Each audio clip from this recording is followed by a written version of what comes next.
Ladies and gentlemen, it's a great pleasure to be here today, and I have to say, even up until last Wednesday morning, I wasn't entirely convinced I was going to be standing in this slot, but I'm very glad to be here.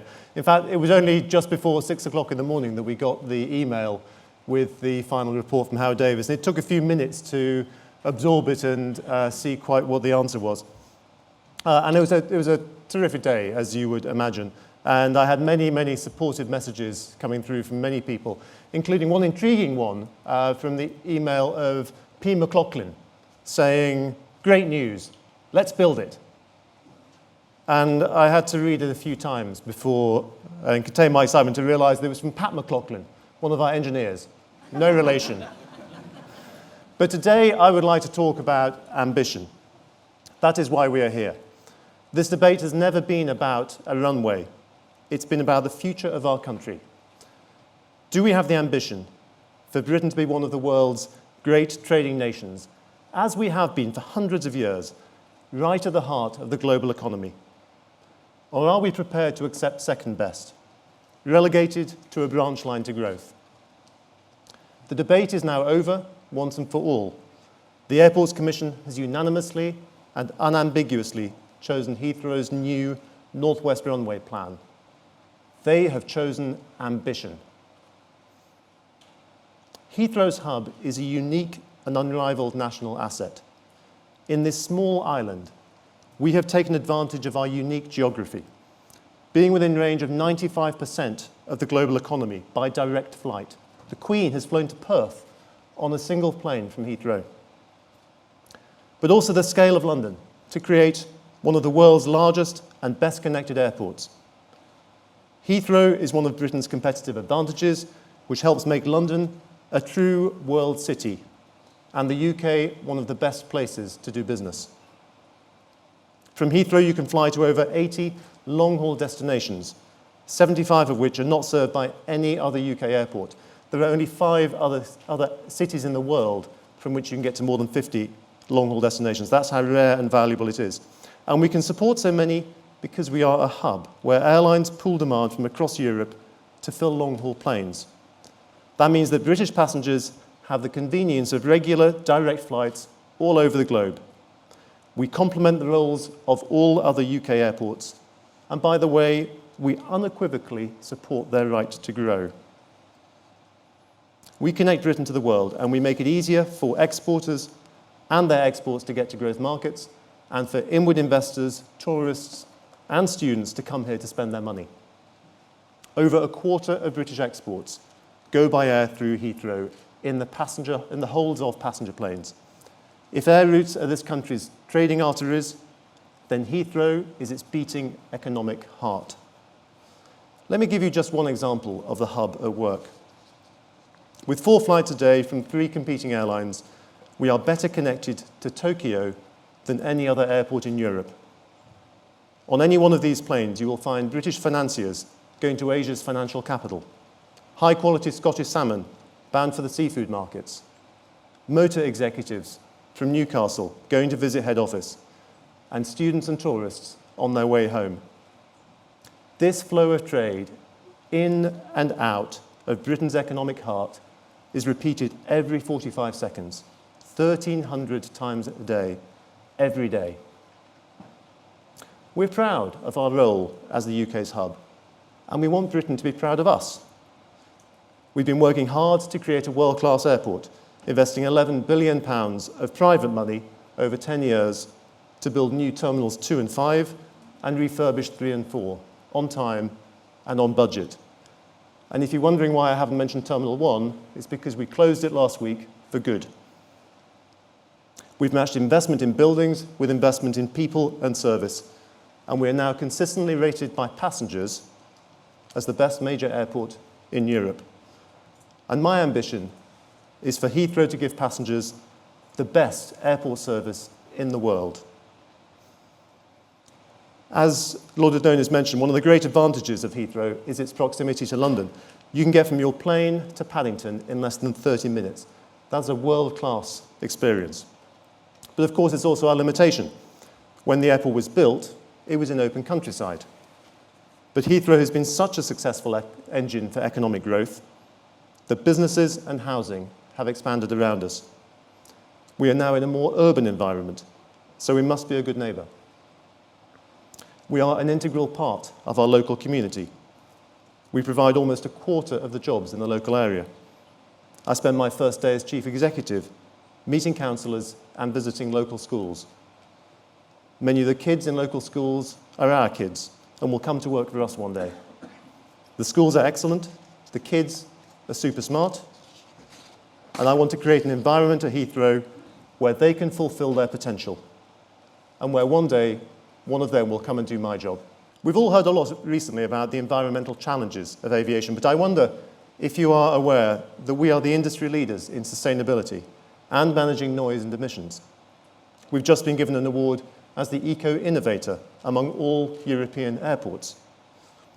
Or that Heathrow today is quieter than it has been since the 1970s. New planes, such as the 787 and the A350, are much quieter than those that they're replacing. But we are also taking action wherever we can. In November, we launched our Noise Blueprint, an action plan to address concerns I had heard from local residents, including Zach Goldsmith. I wrote to the chief executives of 40 airlines to ask them to reduce the noise from A320s, standardise the deployment of landing gear, and to operate continuous descent approaches. And they are working with us to do so. Did you know that as an airport community, we've reduced emissions by 16% over 5 years across all areas? We will continue to push harder, and in April, we launched our Air Quality Blueprint, a plan to work with the Mayor and others to make Heathrow an ultra-low emission zone by 2025. And while the number of passengers has increased by 80% in the last 25 years, how many more airport-related vehicles do you think there are on the road? Almost none. Because of action we have taken to improve surface access and get people out of their cars. And today we are launching our Public Transport Blueprint, a plan to increase public transport by over 10% in the next 10 years. Transport usage by 10% in the next 4 years. We're going quicker than that. We want to serve our community and to serve our country. But while Heathrow has been full for 10 years, we have had a taste of what will happen if we waste this opportunity for expansion. The regions and nations of the UK have become cut off from their hub. The queue of 30 airlines who want to grow at Heathrow are not going to other British airports, but to Paris and Frankfurt. While the British sign says, closed for business, they say, bienvenue and willkommen. It is they who are winning the race for growth. And in fact, Paris has just overtaken us as the best connected airport in the world. There is a real cost to our economy from constraining Heathrow of £14 billion a year and of losing our place at the global top table. But now we have a chance to fight back. Adding just one new runway at Heathrow will give us more capacity than Paris or Frankfurt and make Britain the economic winner. But we have to get the balance right between the economy, the local environment, and the community. 5 years ago, the Prime Minister ruled out airport expansion in the southeast, and the Labour Party withdrew its support. Looking back, our plan could have been better. For example, the short runway would have offered no respite from noise for those in the flight path. But 3 years ago, the Prime Minister recognised that to deliver his long-term economic plan, Britain needed to be connected to the growing markets of the world in Asia, Africa, and the Americas, markets that you can only get to by air. Britain needed airport expansion, but not at any cost. The Prime Minister showed great political leadership in establishing the Airports Commission, with cross-party support, and set stringent economic, community, and environmental measures that must be met. We needed a fundamentally different plan. And while the process has been long, there have been benefits, and not just to TfL's advertising revenues. It has given us the space to listen to our stakeholders and develop an entirely new plan which gets the right balance. We set out to offer a better approach to noise and meet all environmental targets, treat local people fairly and bring real benefits to our communities, and deliver the maximum economic benefit to the whole country. We developed 3 choices, and the Airports Commission shortlisted the new Northwest Runway option. We worked with local people to improve the plan. We held 13 public meetings and received 13,500 written responses, as a result of which we made many improvements, such as conserving the historic Harmondsworth Barn and church. We made sure that even with expansion, fewer people will be affected by aircraft noise than today. The new runway is a full 3,500 metres, can accommodate any type of aircraft, and can guarantee respite. It's located further to the west, so planes fly higher over London, and the flight path is over the M4, so that it minimises the impact on homes. We also plan to move the threshold on all 3 runways so that planes fly higher over London, reducing noise for everyone. We consulted on schools and home insulation, and were told that we should adopt the EU standard of 55 decibels, which is what happened in Paris and Frankfurt when their airports were expanded. This goes well beyond our legal requirements, but we have offered to do this in the current as well as the new flight paths at a cost of around £700 million, almost 10 times as much as we had put aside in 2009. We're a small island nation. Any major new infrastructure will be disruptive, and we must be fair to those people who are most affected. In our case, the biggest disruption is the loss of 750 houses. This is very painful for the residents, for whom these are homes and communities, not just houses. We want to do right by them, and while money will never be enough, we will compensate them fairly. That is why we've offered 25% above the unblighted market value for their homes, rather than the 10%, which is the government standard. And we've also offered to extend this to other homes that would be most affected on the boundary of the new airport, with the same 25% premium. We will refurbish and resell these houses, with a priority going to those who have lost their homes. In looking at our plan, we realised we could make Heathrow fit more intelligently into our local environment. While we're relocating hotels and offices, why not put them next to the rail interchange so that we can have fewer cars on the road? An aerotropolis, if you like. If we are re-landscaping the airport boundary, why not link up the open spaces to create a green ribbon around the airport with better local amenities? And while we are at it, why not improve local flood defences? Why not improve the local road network and cycle paths? We listened to local councils, and they asked how we could help them with skilled jobs, keeping cars off the road, and supporting local business. We are now extending our free bus network to operate 24/7 and reviewing the routes to make sure that as many people as possible can come to work by bus. We will continue to work with the local companies to bring them into our supply chain and support the success of businesses around the new Crossrail stations.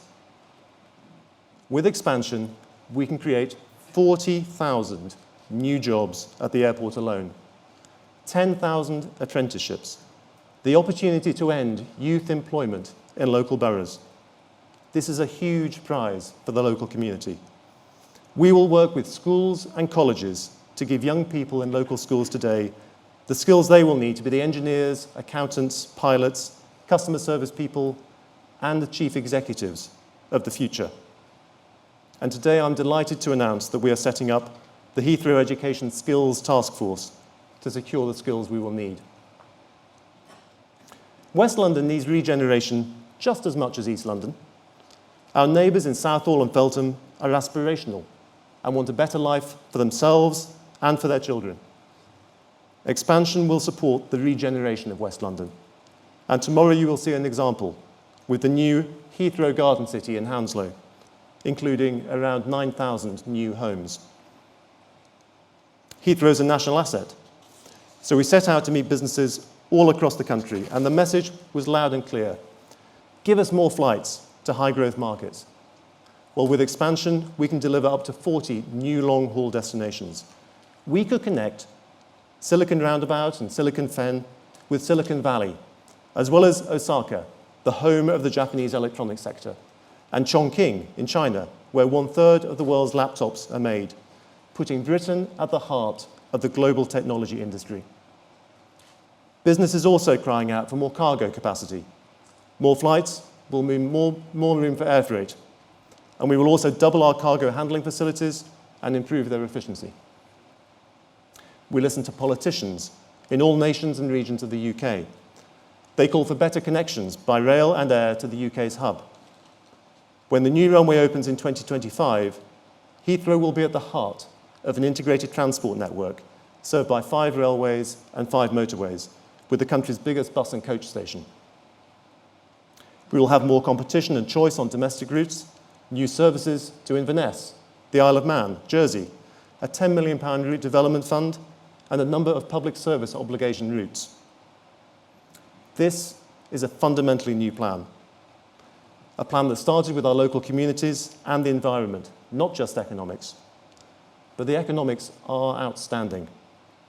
We will help create up to 180,000 new jobs and £211 billion of economic growth, helping Britain to afford a better and fairer way of life. We will help grow exports to tackle the balance of payments deficit. We will connect all regions and nations of the UK to global growth, helping to rebalance the economy. As well as a northern powerhouse, let's have a Scottish, a Northern Irish, a Welsh, and a Western powerhouse. We have fundamentally changed to meet the standards set by the Prime Minister. We have U-turned so he doesn't have to. Was it Churchill who said, "When the facts change, I change my mind"? What do you do, sir? Last week, the Independent Airports Commission gave its unanimous support for our new expansion plan and said that only Heathrow could deliver what this country needs. They have set some further conditions, which we're still assessing, but I'm confident that we can reach agreement and get on with delivering the benefits of Heathrow expansion. No large infrastructure project is easy. Andrew mentioned some of those earlier. If you look back at the M25, at Crossrail, HS1, Thameslink, even Terminal 5, they all had their critics, but the quality of life in this country is better for them. We have our critics too, and they have helped us to create a well-balanced and deliverable plan. But there is now an extraordinary level of support from every part of this country, every shade on the political spectrum, and every section of the economy. Every employer organisation, from the Federation of Small Business to the CBI, business leaders from Martin Sorrell to Richard Branson, Chambers of Commerce and LEPs, from Inverness to the Dorset coast and from Wales to Norfolk, airports from Aberdeen to Leeds Bradford, the TUC and Unite, MPs and local council, including some like Slough who were previously opposed. Newspaper leaders from The Economist to The Sun. 58,000 local people wrote to the Commission in support of Heathrow expansion, outnumbering opponents by 10 to 1. The silent majority has found its voice. As others absorb the implications of this new plan, I hope that they will see there is something for everyone. Even Richmond, where there have been some vocal local opponents, even Richmond has the opportunity to be better off with expansion than without. Planes flying higher, fewer night flights, better home insulation, better links to the world's best connected airport, more competition and choice of destinations. A large number of Conservative MPs back the Airports Commission's recommendation, as do Northern Irish parties, Welsh and Scottish governments, and the Labour Party, offering cross-party support for a process that was set up with cross-party support. If there was a free vote in the House today, I believe that the Prime Minister would get the backing to do what is in the national and the local interest. He's shown great political leadership on this issue already, and I'm sure that he will do so again. So what happens next? Well, the government does need some space to validate the analysis, but we are calling for an early decision and an early vote in Parliament to establish that this will now happen. We should get shovels in the ground by 2020 and the benefits of an expanded Heathrow by 2025. We will now work with the government, with airlines, with the CAA and local communities to make sure we have an agreement that works for all. We will start planning for how an expanded Heathrow will be the best connected, most efficient, and most environmentally responsible hub airport in the world, at the heart of an integrated transport network. We will start work on the planning consent, continue to engage with local communities, and take practical steps, such as starting traffic surveys over the summer. We will start engaging with our supply chain straight away, not just to secure the expertise we need now, but also to plan for the skills we will need once we start building. We will create tens of thousands of jobs while we build as well as when we have built, and can leave a legacy of construction excellence in this country that could be used all over the world. We will continue to support the implementation of the Airports Commission's interim report, including improved connectivity to Heathrow and other airports such as Stansted, and will work with domestic airports to support their services into the UK's hub. We have the backing of our shareholders and a strong financing plan. We've invested £11 billion of private money to create a world-class airport in the last 10 years, and we can fund a further £16 billion over the next 10 years to make it the world's leading airport. And the fact that the world's leading infrastructure funds want to invest in Heathrow is a vote of confidence in our economy. The Prime Minister said recently, we have to end the complacency that has sometimes infected our national life, that says some problems are too big and we can put up with second best. No one is suggesting the Heathrow expansion is easy, but it's certainly not too big. And in fact, it is within our grasp. This may be the last opportunity to leap ahead of our rivals in France and Germany. We must act urgently before it's too late. We need to be ambitious and make the right decisions in our generation to secure the prosperity we have enjoyed for future generations. The future is not just in Asia. With the right infrastructure connecting all of Britain to growing markets, the 21st century could be our century. Britain can be an economic powerhouse at the heart of the global economy. This is our moment. Let's be ambitious. Let's show leadership. Let's get on with it. Thank you.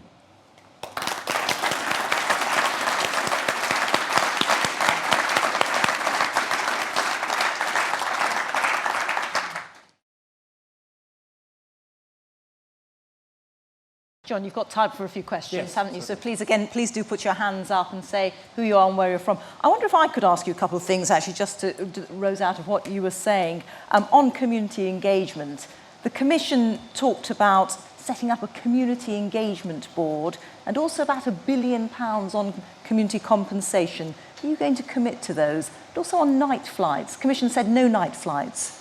What about those? Well, with all of the conditions that have been put around the recommendation, we're still assessing all of those. We have to look at them in the round. And so we're not going to comment on those at this stage. But I do think there is a package that we can agree with government on this. But on community engagement, we do a huge amount of community engagement, even today, on all aspects of our business. I know that some of the representatives on our community engagement boards are here today. So it's not new to us. We welcome it. We're a better airport because of it.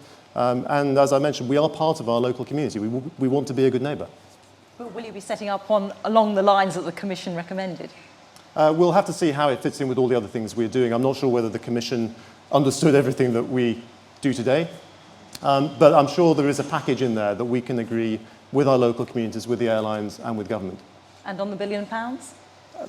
Same answer. Same it's answer, all part okay. All right. Could I have some questions from the floor, please? Neil Kevrin from Harmersworth. I'm the chairman of the Stop Heathrow Expansion Group. I'm hoping to speak a little later about the community, but whilst we're talking about compensation, I'd like to remind Heathrow Airport Limited in their early consultation documents here, this is your brochure. Neil, a question, please, because you will get a chance to talk later. Yeah, Can you great. confirm this is the case or not, okay? Before we decide how any property or noise compensation schemes should work in practice, we want to hear your views. We want to know how you think and how the best funds will be best used. There are no easy answers because the funds are finite. We have to choose the most effective way to distribute them. For example, a scheme that covers a wider area will mean smaller share of compensation for each household within it. That doesn't sound like you really want to do best for everyone in this case. I'd like to speak about the community and the people in the village later. Could I answer that point, or would you? Well, you didn't want to answer the question on the amount of could you what is your question then? The question is, do you stand by what I've read here? Is this true? Well, as you mentioned, this is one of our early consultation documents. At that time, we were proposing a compensation fund of around £250 million. As a result of that consultation, we increased our compensation offer, both to increase the amount of noise insulation to adopt the EU standard, which the Mayor of London had been calling for us to do, and others had, to the 55 decibel level, and to extend the community compensation to people who were on the boundary of the new airport, including in Harmondsworth and other villages. So we have moved on from that position directly as a result of consultation. And just on the noise insulation alone, our compensation plan has gone up to £700 million. So we have moved significantly as a result of the feedback we got from local communities. We've got another question here. Malcolm Ginsberg, Business Travel News. John, you didn't answer the question about the night curfews. Since everybody else is making small statements, I personally don't think it's going to affect the long-haul destinations if they have to move an hour or so in the Hanidas and all the rest of it. It won't change it at all. But what's your view, please, on the suggested night curfew by the Commission? We're still assessing all of the conditions, and it's too early for us to give a view on them. They have to be seen as a package, not as individual items. This sounds a little bit like there is so much work to do, and Andrew Adonis spoke earlier about arguing these points for many months to come. The It Commission sounds like has that's spent 3 right. years putting their report together. The report itself is 340-odd pages, but the appendices are equally vast. So we need a little bit of time to assess these things. We only received them on Wednesday morning, so please bear with us. Gentleman over there. Hello, Steve Mitchell. I'm work for a company called Environmental Resources Management. I'm the chairman of the UK Institute of Acoustics Environmental Noise Group. I was pleased to see in the presentation at the beginning that you mentioned noise very succinctly, and the statement was given that quieter planes will be flying higher. Is it not the case that planes will be quieter without a third runway anyway? That's absolutely the case. Planes are getting quieter. That's why Heathrow is quieter today than it's been since any time since the 1970s. And you can tell that when you hear one of the new A350s compared to one of the planes that's replacing. And that's our point, really. We can invest some of the savings we're making in noise in delivering some of the economic benefits that we also need to get. We're trying to find a balance between all of the environmental factors, the local community factors, and the economic factors. And this allows us to do that. Okay, we'll take one more question down here, and then we might just have to wrap up the session. Yeah. Hello, Ray Massey, Transport Editor at the Daily Mail. When Sir Howard was giving his briefing minutes after launching the report, the question came up about meeting the air quality conditions. And he suggested that in his talks with you, bringing down the pollution levels would centre probably on some sort of congestion charge drop-off tax. And when we asked him how much ballpark figure would you be looking at, and he said, well, in discussions probably around about the £20, maybe 20 to 30. Where are you with that currently in planning terms about bringing in some sort of drop-off tax, congestion charge, and how widespread would it be? Well, we have no specific plans to bring in a congestion charge. As you'll know, Ray, when we first announced our interim plan about 18 months ago, we said that it was one of the measures we may need to take at some point in the future, but we've made no more specific plans on it than that.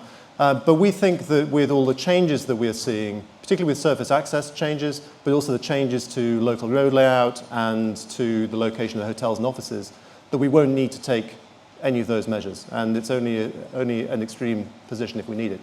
We do have a good track record of managing emissions down at the airport. It's not just about cleaner planes, it's also about the things we do around the airport. We have one of the biggest car share schemes in the UK because we have taken action to set it up. We have a lot of people who cycle to work because we've taken action to set that up.